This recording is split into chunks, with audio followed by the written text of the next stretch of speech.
겨울은 항상 혹독했지만 그날은 특히 더 추웠다. 하늘에서 눈이 소리 없이 내리고 있었고 도로는 이미 하얀 눈으로 덮여 있었다. 박미선은 택시 안에서 초조하게 손목시계를 확인했다. 이미 장례식이 시작된 지 1시간이 지났다.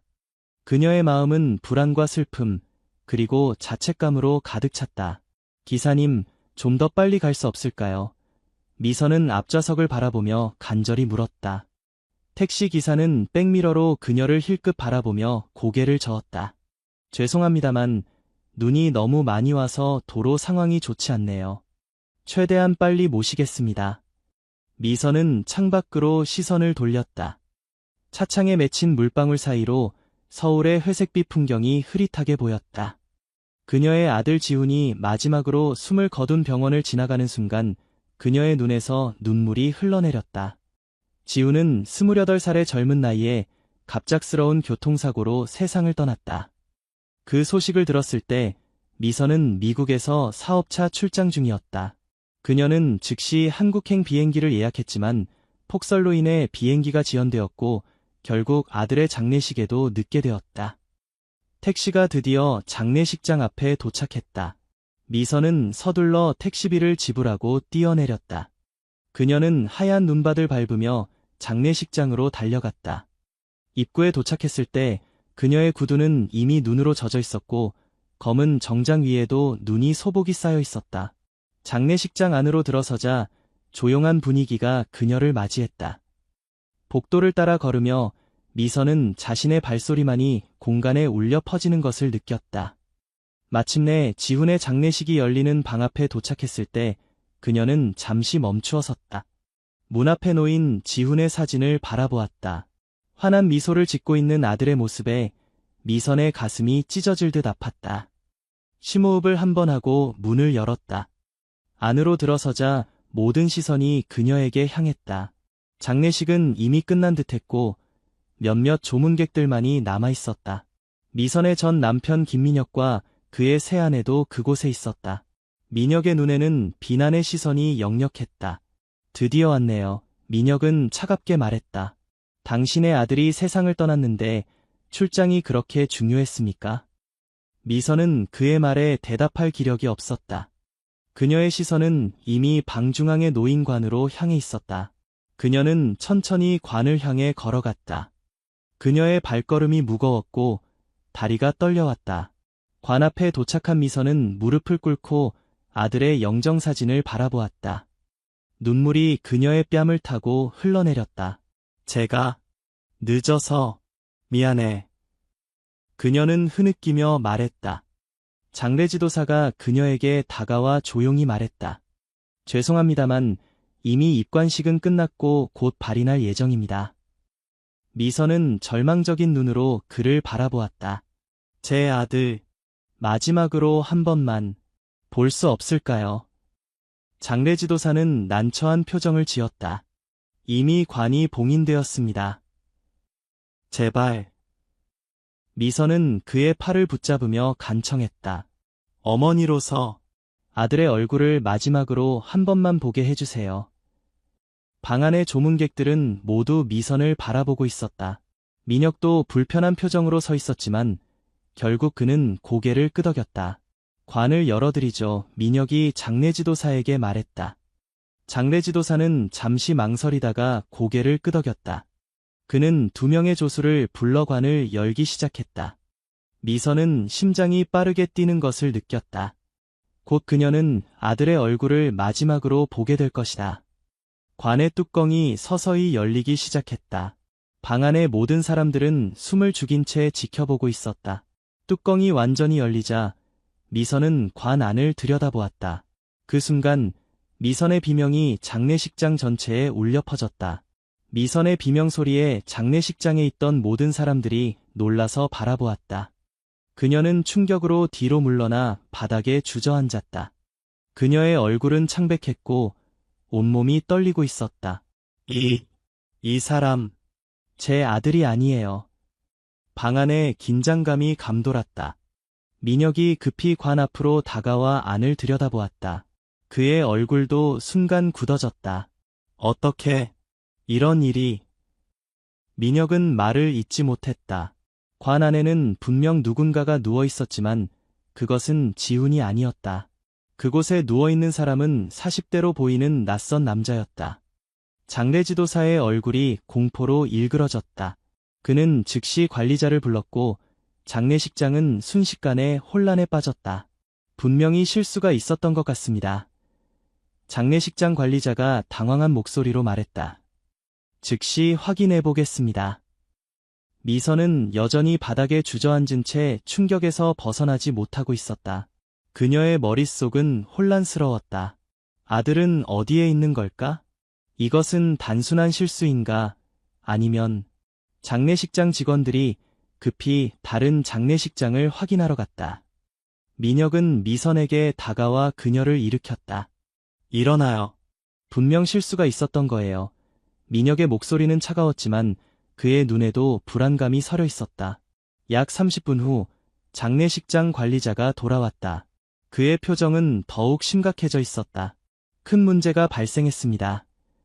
그가 떨리는 목소리로 말했다. 다른 장례식장들을 모두 확인해봤지만 김지훈 님의 시신을 찾을 수 없습니다. 방 안에 있던 모든 사람들이 충격에 빠졌다. 미선은 다시 한번 주저앉을 것 같았지만 이번에는 강하게 버텼다. 그게 무슨 말입니까? 제 아들이 어디로 간 거죠? 그녀의 목소리는 분노와 공포로 가득 차 있었다. 경찰에 신고했습니다. 곧 수사관들이 도착할 겁니다. 관리자가 말했다. 미선과 민혁은 서로를 바라보았다. 10년 전 이혼 후 처음으로 그들은 같은 감정을 공유하고 있었다. 그것은 순수한 공포였다. 경찰이 도착하기까지 시간은 느리게 흘렀다. 미선은 의자에 앉아 멍하니 벽을 바라보고 있었다. 민혁은 계속해서 장례식장 직원들을 추궁하고 있었다. 남은 조문객들은 대부분 자리를 떴지만 지훈의 가장 친한 친구 강태호는 그 자리에 남아 있었다. 태호는 미선 옆에 앉아 조용히 그녀의 손을 잡았다. 아주머니, 분명 오해가 있을 거예요. 곧 해결될 거예요. 미선은 고개를 끄덕였지만 그녀의 마음은 이미 최악의 상황을 생각하고 있었다. 경찰이 도착했을 때 그들은 즉시 현장 조사를 시작했다. 관에 있던 낯선 남자의 신원을 확인하기 위해 지문을 채취했고 장례식장의 모든 CCTV 영상을 확보했다. 수사팀장인 정영사가 미선과 민혁에게 다가왔다. 두 분께서는 저와 함께 사무실로 가주셨으면 합니다. 몇 가지 질문이 있습니다. 장례식장 사무실에서 정영사는 지훈에 대한 기본적인 정보를 물었다. 그의 직업, 친구관계, 최근의 행적 등. 미선은 아들에 대해 많이 알지 못했다는 사실에 가슴이 아팠다. 지훈과 그녀는 최근 몇 년간 멀어져 있었다. 지훈이 최근에 무슨 문제가 있었나요? 정영사가 물었다. 민혁이 대답했다. 특별한 문제는 없었습니다. 그냥 평범한 회사원이었고 최근에는 승진도 했죠. 어떤 회사에서 일했나요? 대양그룹이라는 중소기업입니다. IT 관련 회사죠. 정영사는 메모를 하며 고개를 끄덕였다. 혹시 누구에게 위협을 받거나 문제가 있다고 언급한 적은 없나요? 미선과 민혁은 서로를 바라보았다. 둘 다 고개를 저었다. 알겠습니다. 일단 장례식장의 모든 기록과 CCTV를 확인해 보겠습니다. 정영사가 말했다. 두 분은 연락 가능한 상태로 계셔야 합니다. 미선은 멍하니 창밖을 바라보았다. 창 너머로 여전히 눈이 내리고 있었다. 그녀의 마음속에는 두려움과 미안함, 그리고 깊은 슬픔이 가득했다. 이제 그녀는 아들을 마지막으로 볼 기회마저 잃어버린 것 같았다. 사무실을 나오자 태호가 그들을 기다리고 있었다. 그는 미선에게 다가와 조용히 말했다. 아주머니, 사실 지훈이가 최근에 저에게 이상한 말을 했었어요. 미선과 민혁, 정영사의 시선이 모두 태우에게 향했다. 무슨 말이었죠? 정영사가 급히 물었다. 태우는 잠시 망설이다가 말했다. 지훈이가 일주일 전쯤 자기가 위험할 수도 있다고 했어요. 회사에서 뭔가 이상한 일을 발견했다고. 태우의 말은 수사의 방향을 완전히 바꿔놓았다. 정영사는 즉시 지훈이 일했던 대양그룹에 대한 조사를 시작했다. 미선과 민혁은 함께 지훈의 아파트로 향했다. 그들은 아들의 집에서 어떤 단서를 찾을 수 있기를 바랐다. 지훈의 아파트는 강남의 작은 오피스텔이었다. 미선은 아들이 이렇게 살고 있었다는 사실조차 잘 몰랐다. 그녀는 마지막으로 아들을 만난 것이 6개월 전이라는 것을 떠올리며 가슴이 아팠다. 민혁이 지훈의 열쇠로 문을 열었다. 아파트 안으로 들어서자 깔끔하게 정리된 공간이 그들을 맞이했다. 지훈은 항상 정리정돈을 잘하는 아이였다. 이곳저곳 살펴봐요. 민혁이 말했다. 뭔가 단서가 있을지도 모르잖아요. 미선은 서재로 향했다.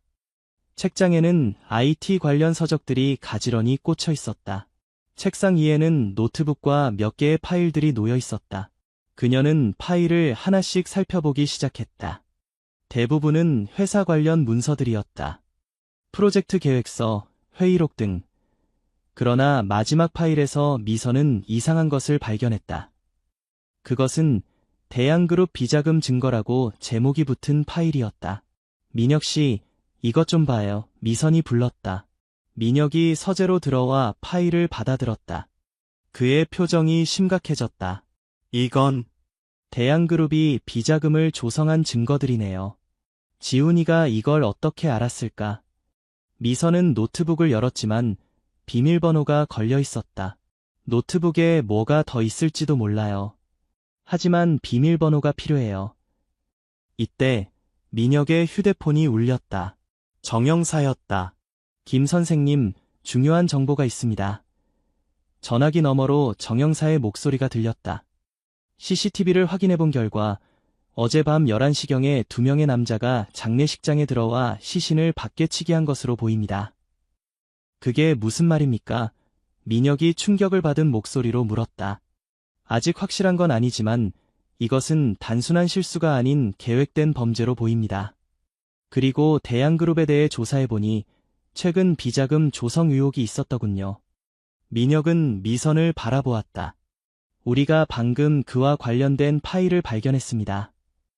그곳에 계시겠습니까? 제가 지금 가겠습니다. 정영사가 말했다.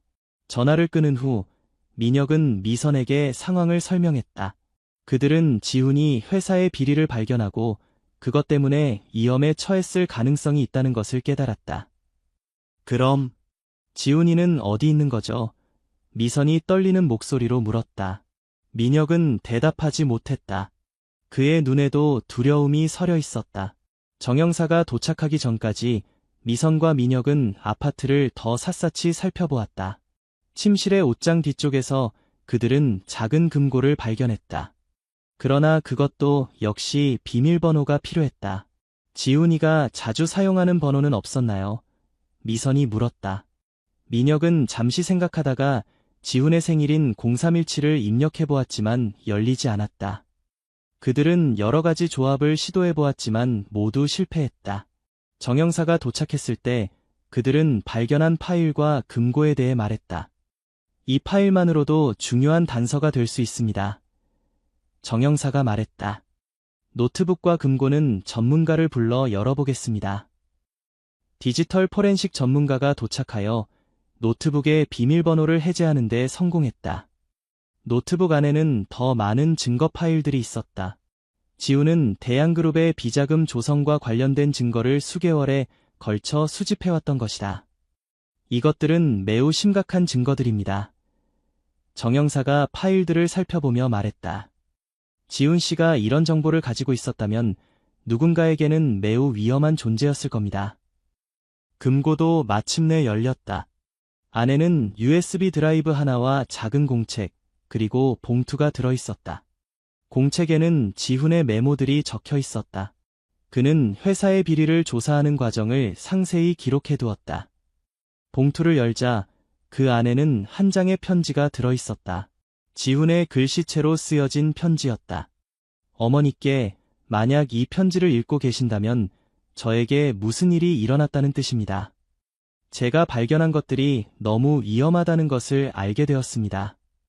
대양그룹의 최고 경영진이 연루된 비자금 조성과 정치인 매수 증거를 발견했습니다. 이 증거들은 USB에 모두 복사해두었습니다.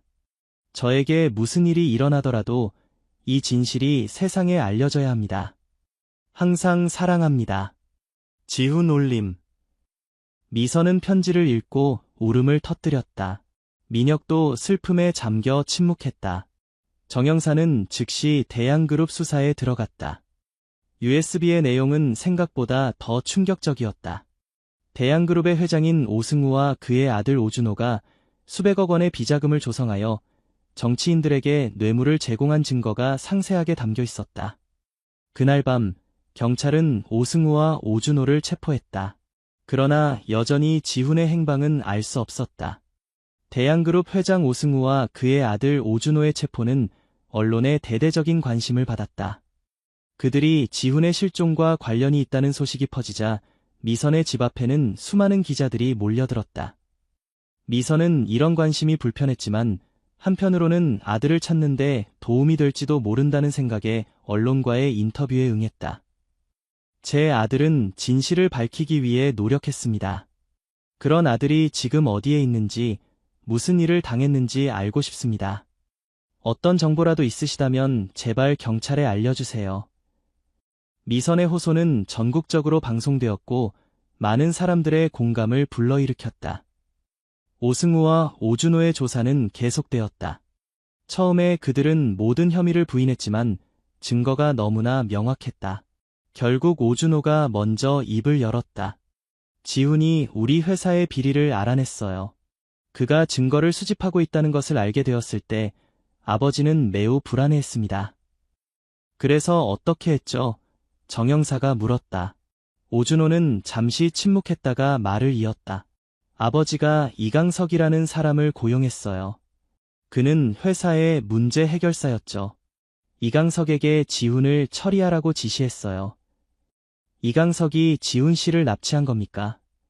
오준호는 고개를 끄덕였다. 사고로 위장하라는 게 계획이었어요. 하지만 세부적인 것은 저도 몰라요. 이강석이 모든 것을 처리했어요. 이강석은 전직 특수부대원으로 대양그룹의 비밀 작전을 수행해온 인물이었다. 그의 집과 사무실을 수색했지만 그는 이미 도주한 상태였다. 정영사는 이강석의 통화 기록과 위치 데이터를 추적하기 시작했다. 마지막으로 추적된 위치는 인천의 한 창고였다. 경찰 특공대가 그 창고를 급습했을 때 그들은 이강석을 체포할 수 있었다. 그러나 지훈은 그곳에 없었다. 김지훈은 어디 있습니까? 정영사가 취조실에서 이강석에게 물었다. 이강석은 차갑게 웃으며 대답했다. 이미 늦었습니다. 무슨 말입니까? 그는 살아있지 않아요. 이 말을 들은 정영사의 얼굴이 굳어졌다. 시신은 어디에 있습니까? 이강석은 잠시 망설이다가 말했다. 인천항 근처 폐공장입니다. 지하실에. 즉시 경찰은 해당 위치로 출동했다. 미선과 민혁은 경찰서에서 초조하게 소식을 기다렸다. 밤 11시경 정영사로부터 전화가 왔다. 김 선생님, 현장에 도착했습니다만 아직 확인이 필요합니다. 확실한 것이 있으면 다시 연락드리겠습니다. 미선은 그 말의 의미를 이해했다. 그들이 무언가를 발견했지만 그것이 지훈인지 확인이 필요하다는 것, 그녀의 심장이 무겁게 내려앉았다. 새벽 2시, 정영사가 직접 경찰서로 돌아왔다. 그의 표정은 무거웠다. 죄송합니다. 폐공장 지하실에서 시신을 발견했습니다. 신원 확인이 필요합니다. 미선은 창백한 얼굴로 고개를 끄덕였다. 민혁도 충격에 빠진 듯했지만 그는 강한 척하려고 노력했다. 함께 가겠습니다. 민혁이 말했다. 정영사는 고개를 끄덕였다. 준비되시면 안내해드리겠습니다. 미선은 다리에 힘이 풀린 채로 일어섰다. 민혁이 그녀의 팔을 잡아주었다.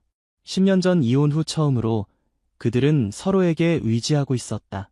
차 안에서 미선은 창밖으로 보이는 서울의 야경을 멍하니 바라보았다. 그녀의 마음속에는 이미 최악의 상황을 받아들일 준비가 되어 있었다. 하지만 동시에 희미한 희망도 있었다. 혹시 그것이 지훈이 아닐 수도 있지 않을까? 인천의 폐공장에 도착했을 때 이미 현장은 경찰들로 가득 차 있었다. 낡은 공장 건물은 으스스한 분위기를 자아냈다. 미선은 민혁의 손을 꼭 잡았다. 지하실로 내려가는 계단은 좁고 어두웠다. 형광등 불빛 아래 법의학 팀이 작업 중이었다. 정영사는 미선과 민혁을 멈춰 세웠다. 확인만 하시면 됩니다. 준비되셨습니까? 둘 다 말없이 고개를 끄덕였다. 지하실 한쪽에는 검은 비닐로 덮인 무언가가 있었다. 법의학 팀장이 천천히 비닐을 걷어냈다. 그 순간 미선의 다리에 힘이 풀렸다. 그녀는 민혁의 팔을 잡고 겨우 서 있을 수 있었다. 이건... 민혁의 목소리가 떨렸다. 시신의 얼굴은 심하게 손상되어 있었지만 그것이 지훈이라는 것은 분명했다. 미선은 울음을 참지 못하고 무릎을 꿇었다. 그녀의 눈에서는 끝없이 눈물이 흘러내렸다. 내 아들, 미안해. 정말 미안해. 민혁도 눈물을 흘리며 미선의 어깨를 잡았다. 일어나요. 이제 지훈이를 집으로 데려가야 해요. DNA 검사 결과가 나오기 전까지는 공식적인 확인이 어렵지만 미선과 민혁 모두 그것이 지훈이라는 것을 알고 있었다. 그들은 무거운 마음으로 현장을 떠났다. 그날 밤 미선은 지훈의 아파트에서 머물기로 했다.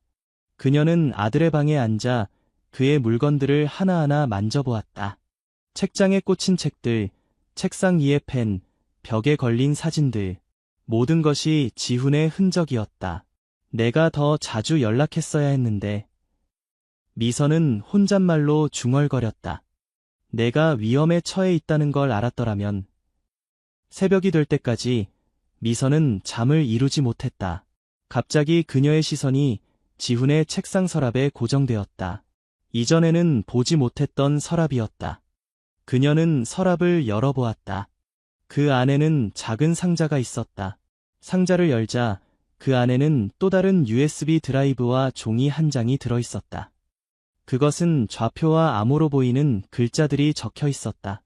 이게 뭐지? 미선은 의아해하며 종이를 살펴보았다. 좌표는 분명 어딘가의 위치를 가리키고 있었다. 그녀는 즉시 정영사에게 전화를 걸었다. 정영사는 미선이 발견한 새로운 단서에 큰 관심을 보였다. 종이에 적힌 좌표는 강원도 산속의 한 위치를 가리키고 있었다. 암호로 보이는 글자들은 더 분석이 필요했다. 이것이 무엇을 의미하는지는 아직 알 수 없지만 지훈 씨가 중요하게 여긴 것님은 분명합니다. 정영사가 말했다. 저희가 조사해보겠습니다. 그러나 미선은 기다릴 수 없었다. 그녀는 직접 그 좌표가 가리키는 곳을 확인하기로 결심했다. 민혁이 그녀의 결정을 말렸지만 미선의 마음은 이미 정해져 있었다. 내 아들이 남긴 마지막 메시지일 수도 있어요. 직접 확인해야겠어요. 결국 민혁도 그녀와 함께 가기로 했다. 태우도 동행하기를 자원했다. 세 사람은 이른 아침에 강원도로 향했다. 차를 타고 산길을 오르는 동안 미선은 창밖으로 보이는 푸른 산과 나무들을 바라보았다. 이곳은 지훈이 어렸을 때 자주 가족 여행을 왔던 곳과 비슷했다. 지훈이가 어렸을 때 자주 산에 데려갔었죠. 민혁이 잠시 침묵을 깨며 말했다. 미선은 고개를 끄덕였다. 항상 높은 곳에 올라가는 걸 좋아했어요. 저는 항상 그가 떨어질까 봐 걱정했었죠. 그들은 잠시 과거에 행복했던 기억에 잠겼다. 그때 지훈은 그저 해맑게 웃던 어린아이였고 그들은 평범한 가족이었다. GPS를 따라 그들은 점점 깊은 산속으로 들어갔다. 마침내 도로가 끝나자 그들은 차에서 내려 걸어가야 했다. 좌표는 산속 깊은 곳을 가리키고 있었다.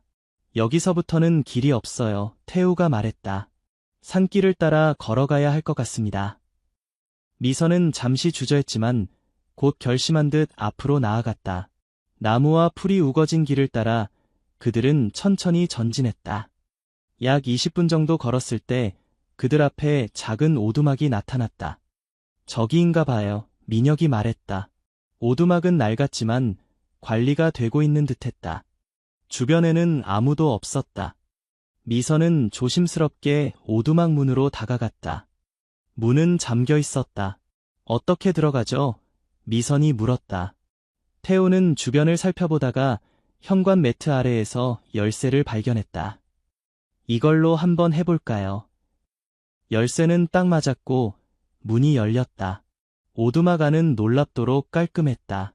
작은 침대와 책상, 선반이 있었고 벽에는 지도와 사진들이 붙어 있었다. 미선은 즉시 벽에 붙은 사진들을 확인했다. 그것은 지훈이 대양그룹 경영진과 정치인들이 만나는 장면을 몰래 찍은 사진들이었다. 이곳이 지훈이의 은신처였던 것 같아요. 민혁이 말했다. 태우는 책상 위에 노트북을 발견했다. 이것도 지훈이의 것 같아요. 노트북에는 암호가 걸려 있었다. 미선은 지훈이 남긴 종이에 적힌 글자들을 기억해냈다. 그것이 비밀번호일 수도 있다는 생각이 들었다. XK935Z7M. 이걸 한번 입력해 볼게요. 미선이 말했다. 놀랍게도 비밀번호가 맞았다. 노트북 화면이 켜지면서 바탕화면이 나타났다. 바탕화면에는 진실이라는 이름의 폴더가 하나 있었다.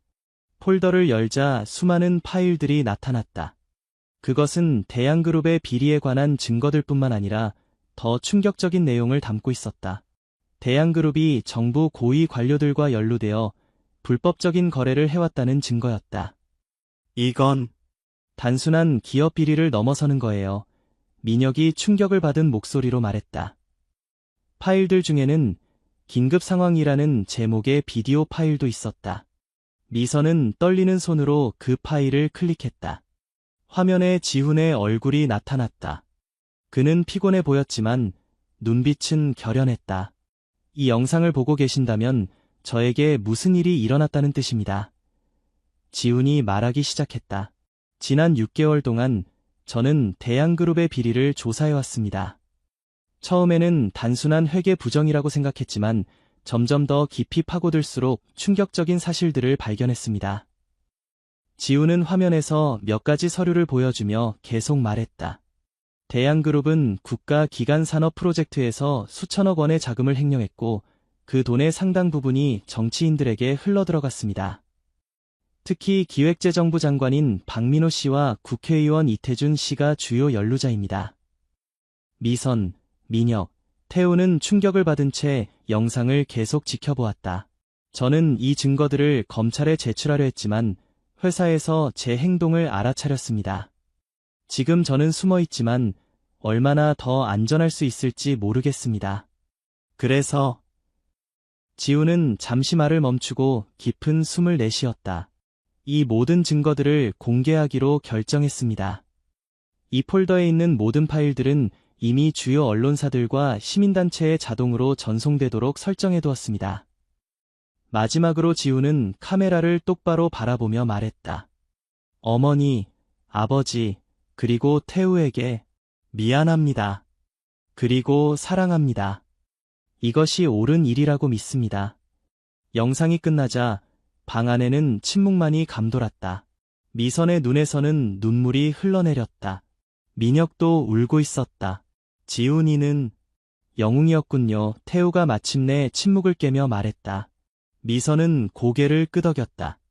그래, 우리 아들은 옳은 일을 위해 싸웠어. 그들은 즉시 정영사에게 연락하여 발견한 증거들에 대해 알렸다.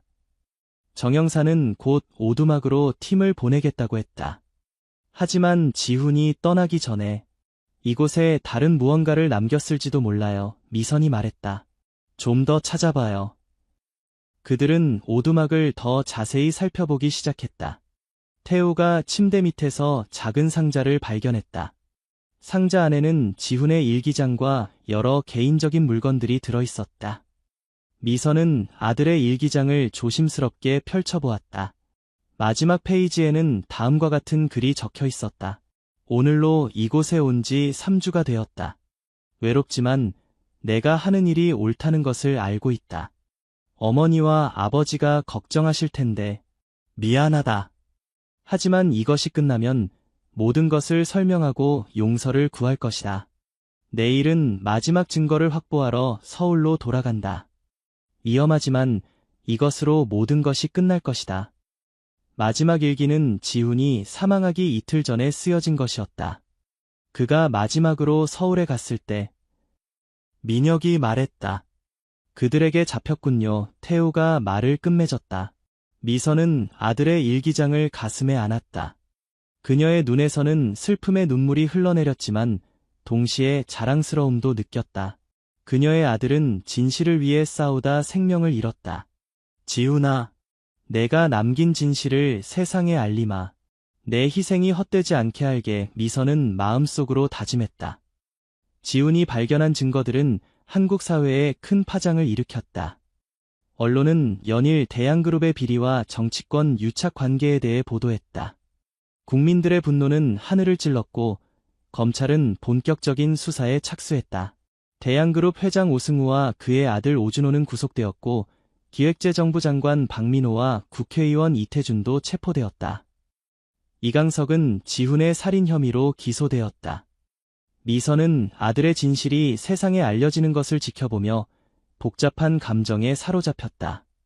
한편으로는 아들을 잃은 슬픔이 여전히 그녀를 짓누르고 있었지만 다른 한편으로는 지훈의 용기와 정의감에 깊은 자부심을 느꼈다. 지훈의 장례식이 다시 치러졌다. 이번에는 많은 사람들이 참석했다. 그의 동료들, 친구들, 그리고 그의 용기에 감동받은 수많은 시민들이 조문객으로 왔다. 미선은 이번에는 제 시간에 장례식에 참석할 수 있었다. 관 앞에 서서 미선은 아들의 영정사진을 바라보았다. 환하게 웃고 있는 지훈의 모습이 그녀의 마음을 따뜻하게 했다. 이번에는 제대로 인사할 수 있구나. 미선은 속삭였다. 엄마가 늦어서 미안해. 하지만 내가 남긴 진실은 세상에 알려졌어. 내 용기가 많은 사람들에게 희망이 되었어. 장례식이 끝난 후 민혁이 미선에게 다가왔다. 우리 함께 지훈이를 보내줄까요? 미선은 고개를 끄덕였다. 그들은 함께 지훈의 관을 바라보았다. 10살 이후로 처음으로 그들은 한 가족처럼 느껴졌다. 장례를 마치고 일주일 후 검찰에서 미선을 불렀다. 수사팀장인 박 검사가 그녀를 맞이했다. 김 여사님, 오늘 뵙게 되어 영광입니다. 박 검사가 정중하게 인사했다. 저희가 당신의 아들이 남긴 증거들을 토대로 수사를 진행해왔습니다. 그 결과 대양그룹과 연루된 더 많은 정치인들과 공무원들을 적발할 수 있었습니다. 미선은 고개를 끄덕였다. 제 아들의 희생이 헛되지 않았군요. 그뿐만이 아닙니다. 박 검사가 계속 말했다. 우리는 지훈 씨의 용기를 기리기 위해 김지훈 정의상을 제정하기로 했습니다. 이것은 부정부패에 맞서 싸우는 내부 고발자들을 보호하고 지원하기 위한 법적 기반이 될 것입니다. 미선의 눈에 눈물이 맺혔다. 그녀는 아들의 이름이 정의의 상징으로 남게 된다는 사실에 깊은 감동을 받았다. 감사합니다. 정말 감사합니다. 그날 저녁, 미선은 지훈의 아파트를 정리하기 위해 방문했다. 그녀는 아들의 물건들을 하나하나 상자에 담으며 그의 삶을 되돌아보았다. 학창 시절의 상장들, 대학 졸업장, 그리고 첫 직장에서 받은 표창장까지. 내가 이렇게 훌륭한 사람으로 자랐는데 엄마는 그걸 제대로 알아주지 못했구나. 서랍을 정리하던 미선은 작은 보석함을 발견했다. 그 안에는 반지 하나와 쪽지가 들어있었다. 쪽지에는 다음과 같이 적혀 있었다. 어머니의 생신 선물로 준비했습니다. 올해는 꼭 함께 축하하고 싶습니다. 지훈 올림. 미선은 그 반지를 보며 참을 수 없이 울음을 터뜨렸다. 그녀의 생일은 일주일 후였다. 지훈은 오랜만에 어머니와 함께 시간을 보내려 했던 것이다. 이틀 후 미선은 민혁과 함께 지훈이 발견한 오두막을 다시 찾았다. 그들은 이곳을 어떻게 할지 결정하기 위해 왔다. 이곳을 지훈이의 정신을 기리는 곳으로 만들면 어떨까요? 민혁이 제안했다.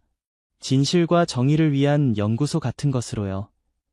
미선은 주변을 둘러보며 고개를 끄덕였다. 좋은 생각이에요. 지훈이도 그것을 원했을 거예요. 그들은 함께 오두막 앞 작은 정원에 나무 한 그루를 심었다. 그것은 지훈의 영혼을 기리는 상징이었다.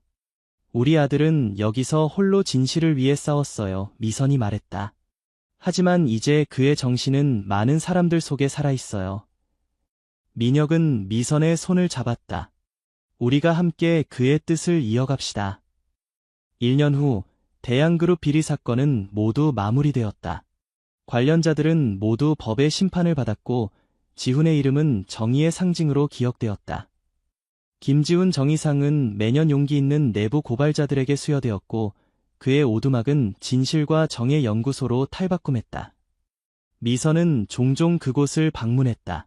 그녀는 아들이 남긴 일기장을 반복해서 읽으며 그의 생각과 용기를 되새겼다.